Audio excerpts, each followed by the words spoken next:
Dito. Alin-alindero sa huli?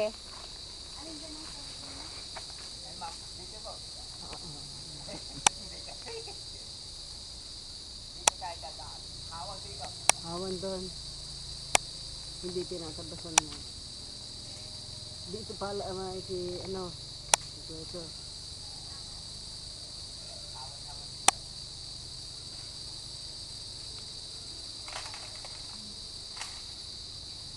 Hanggang dyan. Doon, tapos papaparon pa gano'n. Ah, So, may mga puno siya ng lansones.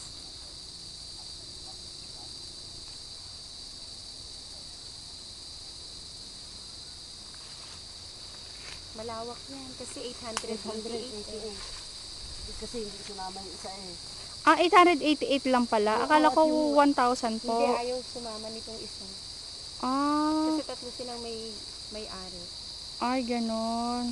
Ayaw ko isang Kasi namumurahan pa siya dun sa 350. Eh, yun ang lakad talaga dito. Per square meter. Oo. Akala niya gusto niya yung presyong bahay. Sabi namin, ay hindi pa pwede ganun ang presyo.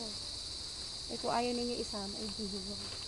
Kanino naman yung kabilang yun? Alin? Yung sinasabi mo ayaw Dun sa isama. pinakamatandang Panganay. kapatid nila. Napatay na rin eh.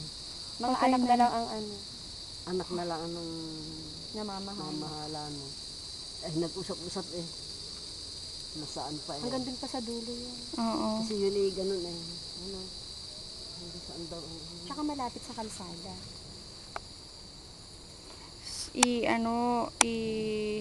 I-record ko tapos ilalagay sa YouTube bukas para makita ni Mary Joyce. Oo. Kasi Paano syempre, yung dun sa dulo? oo, okay lang naman siguro yun kasi parang hindi naman na siguro dahil pare-pareho lang naman yata yan eh. Hindi, ang ano naman yan, may iba-iba yung klase ng puno na Puno. Oo. Ah, May sige. rambutan, may avocado, Ah. niyog, ganun. Hindi pare-pareho. Santol, iba, basta maraming halaman. Kasi nung araw itanim yung tanim nga. Nung hatiin. Kasi yung sa amin dulo eh. Meron ka rin. Meron Yung kalahati nito, bale 1,000, ano siya? Ate, ilan? 1,200. Yung Malaki. kalahati nito, Kanya lang. doon sa may apat na may-ari, yung kalahati nun, binili na namin. Hindi ko pala doon sa ibaba. Sa dulo to.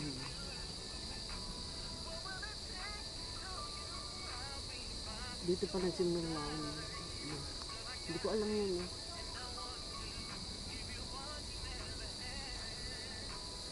One, two.